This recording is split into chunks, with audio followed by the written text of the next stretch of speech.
ఒక సమాచారం నడుస్తుంది. ఇటీవల కాలంలోనే నారా లోకేష్ కూడా బ్లాక్ కమాండర్స్ కు సంబంధించినటువంటి వై కేటగిరీ భద్రతో జెడ్ కేటగిరీ భద్రతో ఏదో ఇచ్చారని చెప్పి ప్రచారం జరుగుతుంది.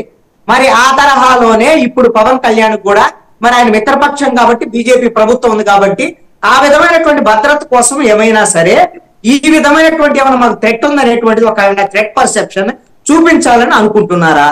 దీంట్లో వాస్తవం ఎంత ఏమిటి అనేటువంటిది ఒకవేళ పవన్ కళ్యాణ్ చెప్పే తప్పు అయితే ఆంధ్రప్రదేశ్ పోలీసులు అదేవిధంగా వీళ్ళు కూడా దీని మీద ఒక స్పష్టమైనటువంటి ప్రకటన చేయాలి.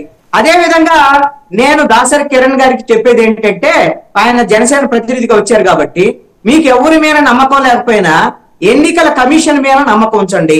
ఎన్నికల కమిషన్ కి ఇమీడియట్ గా మీరు ఫిర్యాదు చేయండి. మా నాయకుడికి విధమైనటువంటి భద్రత లేదు అనేటువంటి అంశం మీద దాని మీద ఏమిటి వాస్తవాలు అనేటువంటిది వాస్తవాలు తెలియడానికి అవకాశం ఉంటుందని నాకు.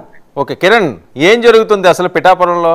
నిన్నేవో పట్టుకున్నారట, అనాథరైజ్డ్ వాహనంలో ఏదేదో తరలిస్తున్నారట, ఈవీఎంలు అంటారు, అవి అంటారు, ఇవంటారు, గందరగోళం కింద ఉన్నది. మీ బాస్ మీద రెక్కి నిర్వహిస్తున్నారట, డ్రోన్లు తిరుగుతున్నాయట ఆయన ప్రచారం దగ్గర, లేకపోతే ఆయన మకాన్ చేసే దగ్గర ఆయనేమోని బ్లేడ్లతోటి కూడా అటాక్ చేసే ప్రమాదం కొంచెం ఉంది అంటున్నారు. అందులో ఏమైనా పాయిజన్ గట్ట మిక్స్ చేసి కానీ ఏమన్నా టచ్ చేస్తే అది ఇంకా డేంజర్ అవుతుందేమో. అంటే అందరిలో ఉన్న ఆందోళనలు ముఖ్యంగా మీ ఫ్యాన్స్లోనియండి, లేకపోతే మీ వీర మహిళలు, మీ కార్యకర్తలను, పవన్ అభిమానులని.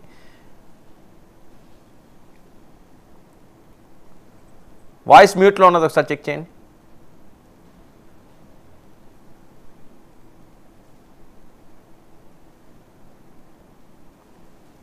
పీసీఆర్ వాయిస్ ఇస్తారా కొద్దిగా? పీసీఆర్ వాయిస్ చూడండి, మ్యూట్లో ఉందట కిరణ్.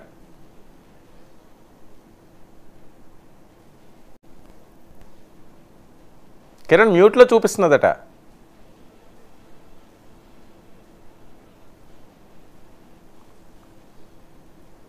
ఒకసారి చెక్ చేయండి పీసీఆర్. విజయ్ ఏంటి ఈ వృద్ధాప్య పింఛన్ల అంశం అన్నది అది మీ మెడకు చుట్టుకుంటుంది రాజకీయ పరంగా అన్నది పెద్ద ఎత్తున జరుగుతున్న చర్చ.